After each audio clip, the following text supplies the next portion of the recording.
Open Heavens on the Go, Tuesday, April 29th, 2025. Topic: Guard your freedom to worship.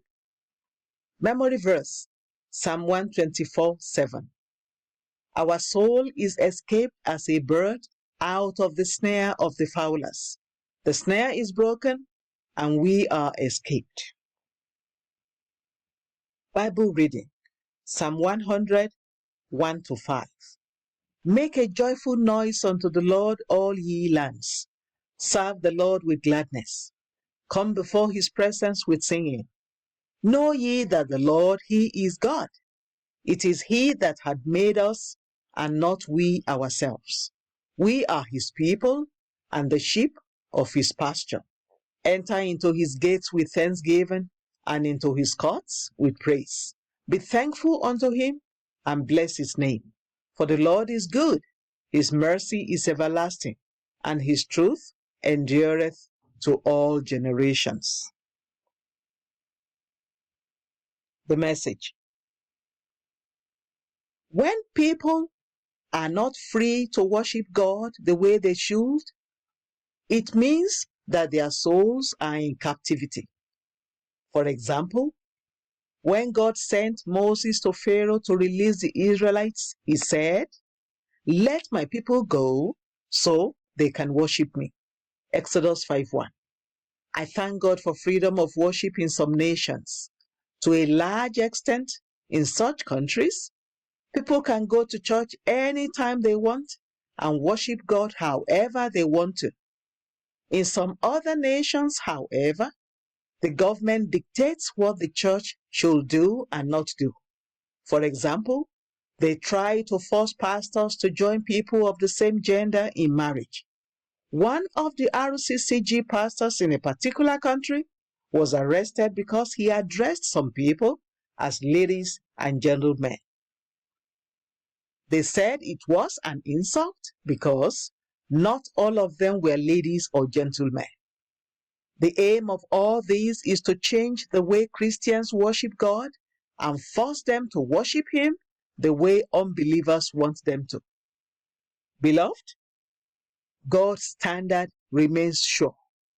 You must not adapt to ungodly practices, especially within the church, just because the people at the top say so. When you adapt, that's slavery. Slavery, in its simplest terms, is anything that hinders you from living life abundantly and serving God wholeheartedly. Whenever you see such things around you, guard your heart and your territory. Many Christians are already adhering to the ways of the world because of ungodly policies, and you must pray that those chains of bondage be broken speedily.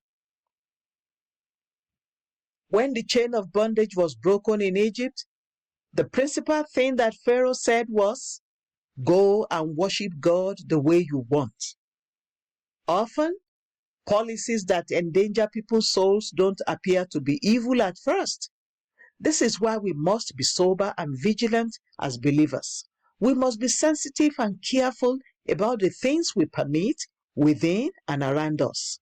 Many believers keep saying it doesn't matter until their consciences become seared with the hot iron of immorality and darkness. 1 Timothy 4:2. If it doesn't conform to God's will, it matters to God, and it should matter to you too. Beloved, if you have been chained such that you can no longer serve God wholeheartedly, I pray that God will deliver you today. Your soul escapes like a bird from those shackles. Psalm 124:7. And may you enjoy the freedom to worship God in spirit and in truth, in Jesus' name. Action point. Thank God if you are able to worship him freely, and pray for deliverance for those who do not enjoy the same freedom. Bible reading in 1 year. 1 Chronicles 3-4. Hymn for today: Yield not to temptation. The Open Heavens is written by Pastor E.A. Adeboye, the General Overseer of the Redeemed Christian Church of God. God bless you.